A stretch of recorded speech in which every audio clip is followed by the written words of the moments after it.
Hello and welcome back to Glass Cannon, and we're about to vote on the owner of Aeron Castle. So obviously we have a Radweir here. He basically has nothing because as far as I'm aware, he lost his only fief that I gave him. Actually, no, I didn't give him anything because I was about to give him something, but then I decided against it because a Radweir is a Botanian, and Charas, which is what I wanted to give him initially, is a Vlandian fief, and I wanted to try and prevent the rebellion chance, and so that was the reason why I decided on that. Anyway, we're very smack dab in the, well, middle side, sort of side area of Botanian territory. Yes, let's just ignore that. Anyway, we're going to go and try to attack Aster Castle here. Now, the main reason why we want to take this is because it is basically on the fringe, on the border between the two factions. I'd like to be able to hopefully just try to reduce the amount of places that the Botanians can hide, reduce the amount of places that they can reinforce and gain troops from, and so on. So what we're going to do is we're just going to get some siege towers and battering rams and all that wonderful stuff built, and we're hopefully going to be able to use those as slight, shall we say, shields for our archers. But also what I want to do is I want to try out something a little bit different here. So because I am in a somewhat more stable position than what I usually am, because let's face it, usually I am deep in enemy territory doing a siege against a town that is very high stakes and is very risky, because you never know when there's going to be a large army coming out of nowhere and then saying, "Stop, in the name of the law, we will eliminate you at the first sign of any movement," and then we move and then they shoot us in the face. That's the kind of thing what's going on, usually. But in this case, we're kind of safe, you know, we're kind of safe. I don't see any enemy armies around here. We have a number of allied armies, actually, amusingly enough, within a stone's throw distance away from us, which is really nice. So what I'm actually going to try to do is we're going to build some trebuchets. Yeah, I know. This is something that I have not done in a very, very long time. And just bear in mind that I don't know whether this is actually going to work that well. I know some people have told me in the comments that bombarding the walls is usually quite effective. But generally, when I have done that in the past, I have sustained just so many casualties from the bombardment disadvantage that I generally didn't want to do it any further from that. But I assume the developers of Bannerlord have actually changed the ratio of casualties that you suffer from bombardment, because the way it was before, when I first decided to stop bombarding the walls, is when I would go in and I would build some siege engines or whatever. I would literally build these siege engines, and then I would have lost half my army in pretty much under 30 seconds or something like that, because the enemy's bombardment damage would be so incredibly heavy on my army that I'd basically be unable to really do anything in such a short span of time, and so it just wasn't worth me destroying the walls any longer, because I used to use this strategy a huge amount in previous series. I used to think to myself, wow, let's go in here and destroy these walls, and destroying the walls is usually a super effective way of getting inside these castles and towns and capturing them with very minimal losses indeed. And usually, if you're going to be, you know, making an army that consists entirely of infantry or cavalry or something like that, and you have very limited ranged capability, destroying the walls is some of the best things that you can do, because you can basically just go straight on in there and murder the militia crossbowmen or militia bowmen or whatever they happen to be, and it's just super fun and super simple. And you can see here that we're actually doing a lot of damage, well, actually bombardment damage, amusingly enough, to the opponent. And you see here, every single time we destroy one of their ballistas, they lose a handful of units. And I'm actually going to be heading in now because we have destroyed their walls quite a bit of time ago, but I thought maybe we should just try and bombard them a little bit more, maybe try to reduce the amount of units that they have available for the defense. So let's see actually what happens here, because this is obviously one of the first times. Whoa, okay, that was quite some That was quite something to first see when we load into the siege. All of our bear assassins just unleashing a huge amount of arrows upon our enemies, and we also have the trebuchet still here, which is actually quite nice. And you can see here all the arrows flying through the air. Super nice to see that. Actually, that's a real nice spectacle. Actually, really cool. And that's actually something that I contemplated installing a while ago. I believe, I'm not entirely sure if it actually is compatible with this version of Bannerlord, because let's face it, there are a lot of really cool mods that are no longer compatible with this version, because, again, the way that Tale Worlds has been updating the game is a bit weird, and the modding community has, in some places, become quite disillusioned with it, because they always need to upgrade and update their mods to be able to, you know, be used with the newest version of the game. And yes, I know it's in active development, of course, it's in early access, so of course, you know, things are going to change over time and so on and so forth, but still. Anyway, the point is, I actually wanted to install this mod that enables fire arrows, because I thought to myself, wow, fire arrows at nighttime? That's going to be such a cool spectacle. But obviously, as I said before, generally I don't really like fighting at night at the best of times, because on the one hand, you probably can't see anything. I can see some stuff, but it very much depends on what time we actually go into the battle, because sometimes it's just pitch black and it's very difficult to see in those aspects. What's actually going on here?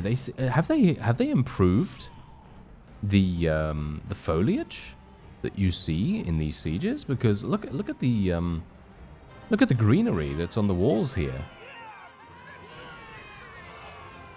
I'm not sure. Was that there before? Look at this. I don't think that was there before. Did I just not notice it?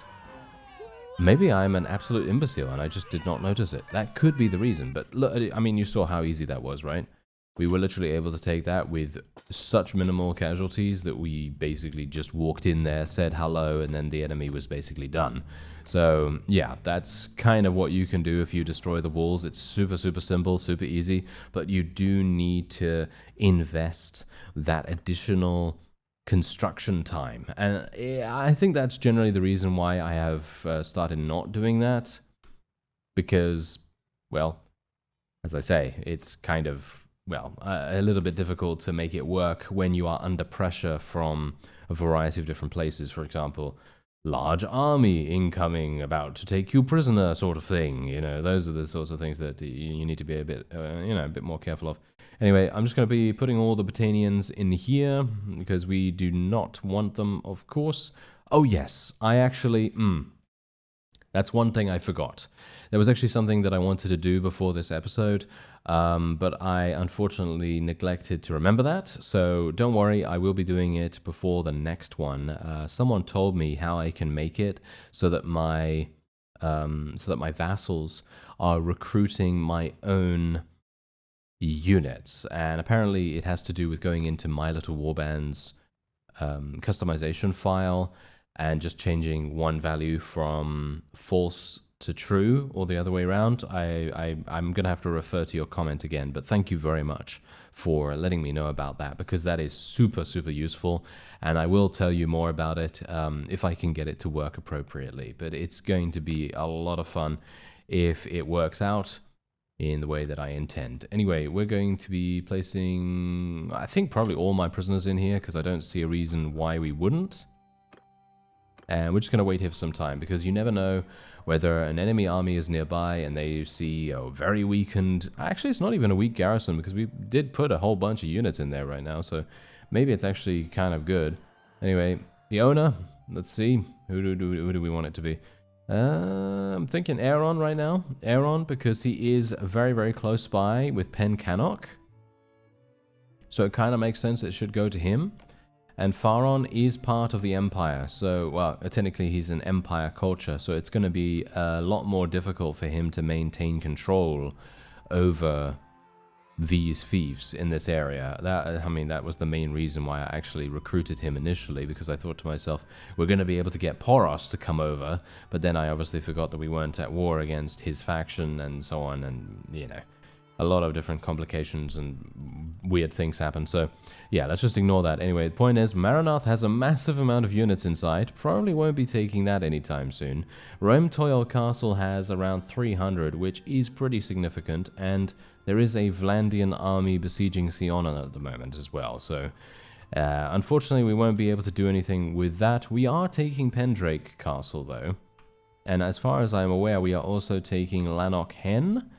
I don't know really whether they are wanting to do that. Oh, wait a minute. This is actually perfect. I know this guy, okay? I know this guy. I have spoken to him previously, and he told me that he was in an army, but he's not in an army any longer, so I can now ask him to potentially join us. This guy is the owner of Sionon itself. So if I can get him to join us, boom, that's going to be a super, super nice thing. And how much does he want? He literally just wants 1 dinar. Right, okay, we're just going to give him 40,000 then, I guess. Actually, should I give him more? I actually don't have a lot of money. You got to see that. I'm going to give him 50k then. That's a bit too much, I think, but yeah. And now Sionon is ours. All right, so basically, this is probably going to be the last time that I will do any persuading whatsoever, with the exception of various other things like, you know, if I want to persuade people to leave me alone, or peace agreements, or war declarations, or alliances, or anything like that, we will be doing some of that. But generally, I didn't really want to utilize the persuasion system in such a game-breaking way so that it makes us into an all-powerful entity that is basically capable of destroying everyone else. Because that is possible in the game. If you have enough charm skill, you can pretty much just roam around the land, speaking to as many people as you want to, and you can basically say, hello there, sir, would you like to join me? And then he'll say, yes, give me 1 dinar, and then you give him 1 dinar, and then he brings over all of his stuff to your faction, and it just makes everything, well, kind of trivial. And that's obviously not something that we are aiming for at the moment. So generally what I will do now, from now on, is try to avoid that. I will try to avoid doing any persuasion attempts, even though, in my opinion, I find it quite fun. I do think it's a fun experience to be able to persuade these vassals, because you gain so much for such a small amount of effort, and I suppose that's the reason why it's fun for me, but generally I completely understand where you're coming from in that regard as well, because a lot of people have said, or shall we say a couple of people have said, that generally it would probably be a good idea for me to stay away from it, especially considering we're trying to make sure that the campaign doesn't spiral out of control and becomes this overwhelming monstrosity of dangerous bears running around and trying to bite everything. You know, because, let's face it, bare bones Topia, we don't want it to be too simple to achieve world domination. And, let's face it, it is actually kind of simple if the vassals are not in an army. Because you can basically speak to every single person and get them to join you with some relatively easy conversations. Okay, so, there's a... okay. I'm actually not entirely sure if my own units are even in here. Yeah, it seems like they are in here. I will just place them back here, I suppose. I mean, there are a lot of bear assassins, actually, in this fight. Okay, this is going to be kind of interesting, because I was not in charge of building the siege equipment, so it might very well be the case that we may have some... pretty big problems, but maybe not. Maybe it will be surprising. Yeah, you know what, by the way, I realize now that I've made a pretty significant error with one of the perks that I should have taken a long time ago in the archery tree. And this perk would have made a huge difference to the way that the bow handles for me right now, because I don't know whether you've noticed this in field battles in previous episodes, but I have noticed it making a pretty significant difference in the accuracy that we have whenever we're changing our viewpoint. So for example, if you have a look here, look at this. I turn like so, and then the accuracy, boom, look at that. The accuracy just goes absolutely haywire. And that is the thing that I actually wanted to bring to your attention, I suppose, in a certain way. Because on the one hand, I feel like, yeah, it definitely should make your accuracy somewhat lower whenever you're, you know, moving around and stuff, because generally that's, I guess that's kind of realistic, right? Is it? I don't know. Maybe it's not. Maybe it's not realistic. I don't know. But the point is, there is a perk that actually makes that a lot less. It makes the accuracy penalty a lot less for rotating your character around. And that's something that I will definitely be taking in future. If I make a bow character in the future, I will definitely be taking it. It's just so powerful to be able to turn your character at a moment's notice and shoot straight away with very minimal delay. And I have noticed that many times when I've been in a field battle and I've been attempting to shoot, you know, cavalry or fast-moving infantry or something like that, someone that's attempting to flank us, anything like that, I have always noticed that it's very difficult for me to maintain accuracy in that regard. So, yeah, that's definitely something that I'm going to be changing in the future. Makes all the sense in the world to me. Because, for example, cavalry coming from the right side, boom. Oh, look at that. Inaccurate, all the way. Yeah. Really frustrating as well when you're in a field battle and this guy is, you can see him coming from the corner of your eye, and you try to turn, and then by the time he's on top of you with his massive pole arm just going poke. Yeah, I know that sounds really that sounds really not the way that I intended it, but yeah, there you go. Anyway, take it how you will. yeah, okay, let's leave it there. Yes, let us leave it there. Thank you very much. But yeah. Anyway, the point is, yeah, cavalry attacking, rotating, making sure your accuracy is good, and all that. Okay, I'll show myself out real quick. Okay, so anyway, we have a perk. We have a perk to spend. Increase your endurance attribute by 1. I also have this. No, okay, I won't be taking that one. I will be taking energetic. Your party suffers 20% less from speed penalties. Oh, that's absolutely awful. I mean, this is terrible, but the smithing trait is already going to give me endurance, and I don't need focus points. So the other option is, well, kind of pointless in itself. So going to be spending points in social and in trade. And I very quickly just want to show you that perk that I wanted to... Oh, what? I actually do have this? Okay, never mind. I literally thought that I did not take this. But... okay. The accuracy penalty is bad. It is still just as bad as I thought it was without the perk. Okay. Never mind. Okay, well that's actually kind of interesting. I would have expected it to be a lot less, but apparently not. Apparently it is, yeah, real awful. Okay, I really have no idea what to make of that, but okay, sure. It's kind of strange. I really thought that we would gain so much more accuracy from that, but okay, well, definitely not. Okay, I'm going to go over to Sionon right now, and we're just going to sell my prisoners real fast. And I also want to donate some troops to the garrison too, because we did get a whole bunch of Britannians, Valandians, etc. And hopefully we can get rid of them for a decent amount. Valandian. There we are. Okay.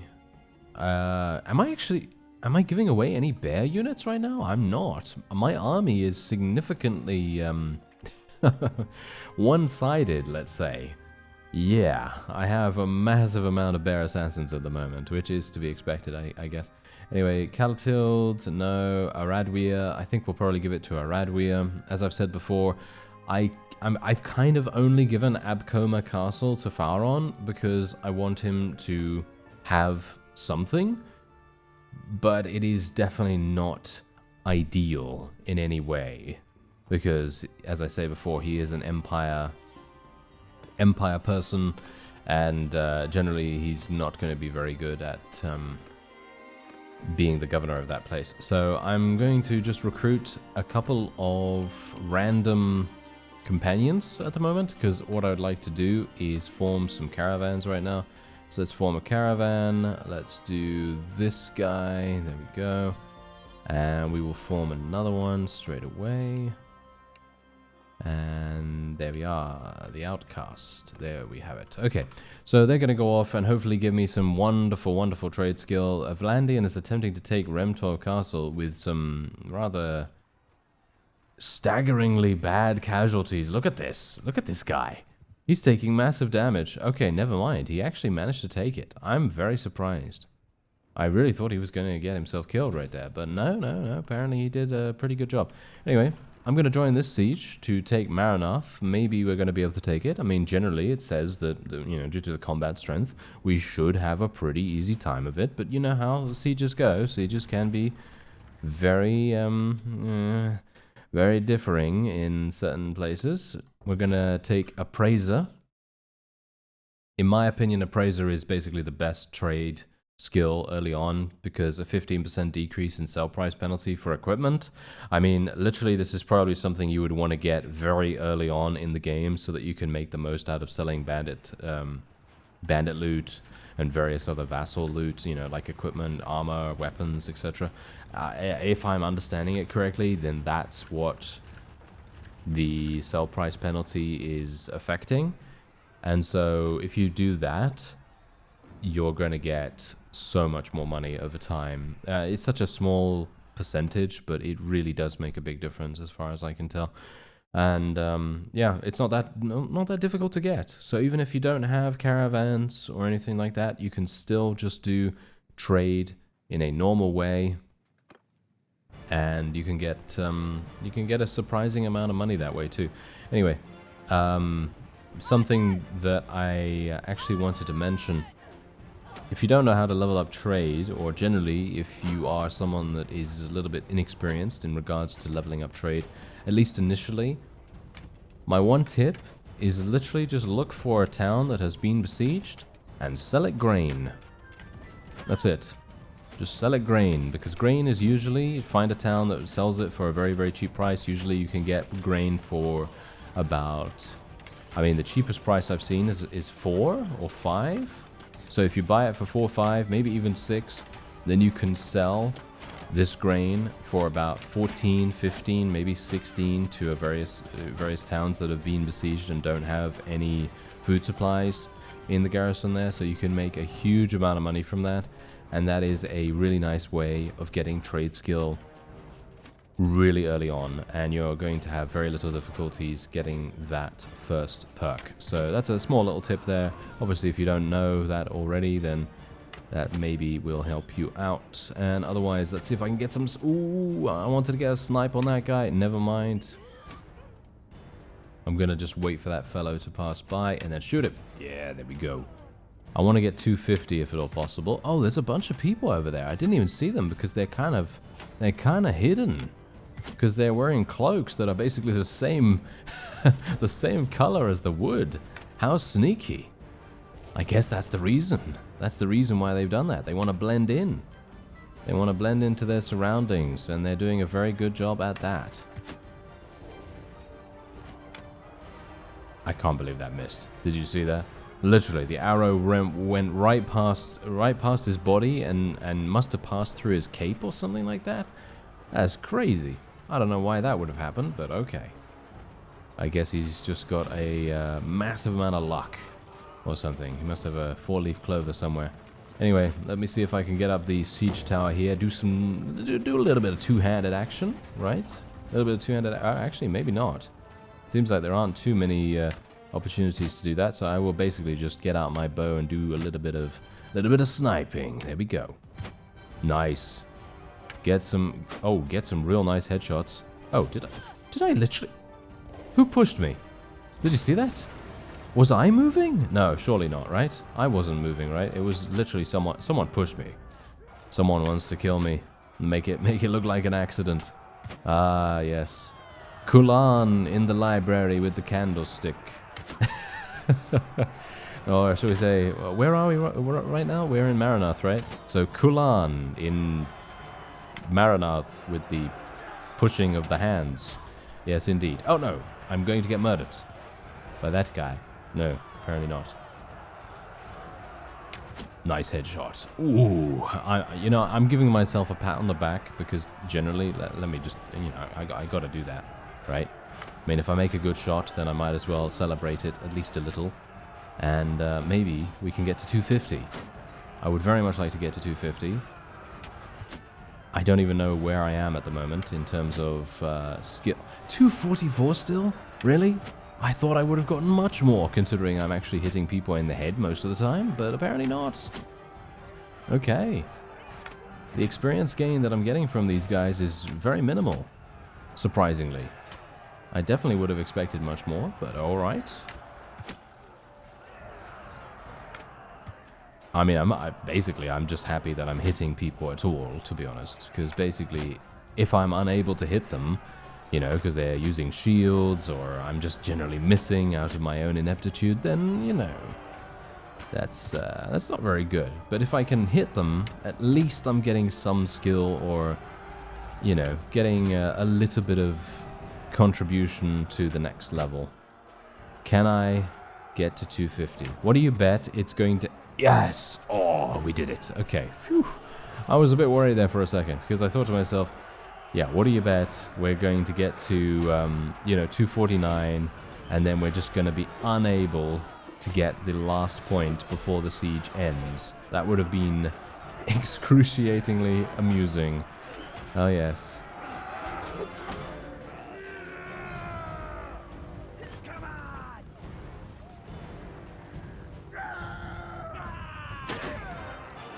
And there we have it, a wonderful victory at Marunath. And that's actually kind of amusing too. We had a vassal, Mr. Aeron himself, be the instigator of this. And I gotta say, I'm kind of surprised. I would not have expected one of our vassals to take the initiative and just go in against a garrison that is so significant, because, I mean, it really had a lot of units in there. You saw that, right? You saw we had a lot of people, a lot of enemies in there, and it was going to be pretty difficult, you know? It was going to be pretty difficult to take it. So, yeah, pretty nice for us to see him actually do something like that. And I hope that the other vassals are watching and seeing just what they need to do to... you know, get in our good graces, I suppose you could say. Anyway, we're just gonna be refining a couple of things here. I need to get some more charcoal. I do need to get to 225.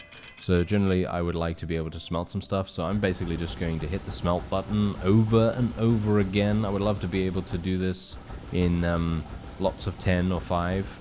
But yeah, unfortunately, I'm not able to do that at the moment. Seems to me like I might not even need to forge any weapons at all. I actually thought to myself, I'm probably going to need to create some two-handed swords or something like that. But it appears as though all of the smelting and refining that I've been doing so far has actually been enough to contribute quite a lot of skill gains. As you can see right here, I'm literally just converting some of these materials into each other. So in other words, iron into steel, steel into fine steel into Thammaskin steel, and so on and so forth. I'm basically just repeating this process again and again and again. And obviously if I have enough charcoal to be able to do that, and enough wood to be able to create charcoal from it, then, well, then it's easy enough, right? So first of all, what I want to do is I literally just want to create 1 or 2 swords, because I'd like to get to 250 smithing if at all possible. I don't know whether there's actually anything really worth it there, but I might like to just get there just in case. And I think if I create the highest difficulty sword possible, I'm definitely going to be able to get it. So let's try. This is going to be pretty easy, and it's a difficulty 200 weapon, so pretty happy with that. Let's do it. And I'm probably going to get a pretty good one. Is this actually good? No, wait. Swing cutting damage is pretty awful. Okay. Yeah, we gained 3... 3 skill points, really? Just 3? Okay, wait, how much damage does it have? Oh, it has 111 damage. Not a big fan of that, actually. Not a big fan. Let me actually just see. These are pretty awful, actually. What? Why are they so bad? Okay, that's kind of interesting. Is it the hilt that actually affects that the most? Because if it's a two-handed only weapon, I mean, I don't think that really makes that much difference, right? Doesn't seem to make any difference whatsoever, actually. Kind of weird. Kind of weird. Gotta say that. Gotta say that. Anyway, yeah, I don't really know what to do. I mean, you can see here we're gaining basically just 2 skill. Pretty much doesn't do anything, really. Okay. That's kind of a shame. That's kind of a shame. I actually thought that we would be able to... I mean, maybe I can get to 250 just by refining a couple of extra things here. Generally, refining Thermoskene steel seems to be the best. I mean, as you might expect, you know, you do gain the most from that, because it is the highest level, highest difficulty thing that you can partake in. And there is some smelt... Oh, wow, yeah, I don't think I even have enough to literally get there. Maybe I do if I just create a couple more swords. Maybe if I need to create a bigger sword? What about this? No, that is not good. That is not good. So... What's a higher difficulty? Oh, the hilt is the problem here at the moment. Okay, there we go. There we are. That's going to be a little easier. We should be able to get to 250. There we are. We are now 250. Just about made it there. Fantastic. Okay, so that is exactly what I wanted to do. I don't think I get anything amazing for getting to 250. Yeah, as you can see right there, just swing damage of crafted weapons is increased by 2%. I think that's okay, and I think that's pretty decent. But I wouldn't say it's amazing by any means. We're also going to be getting our final point in endurance here too. And there we have it. Okay, we've also got to 250 in bows. Aiming with your bow is 25% faster, or equipped bows do not slow you down. Generally, I feel like the slowing down thing might actually be super good, because we're currently using a longbow, and a longbow is quite large. Aiming with my bow is 25% faster. That might be kind of fun. So I think I'm probably going to take that because I don't really mind too much about moving slowly, whereas aiming with my bow slowly, that's kind of annoying. So I'm going to just take and try and reduce that a little bit. Increase my speed damage bonus or gain 5 hit points. I will gain 5 hit points. I don't really care either way in that. And we're going to increase our trade skill once again and increase our social skill too.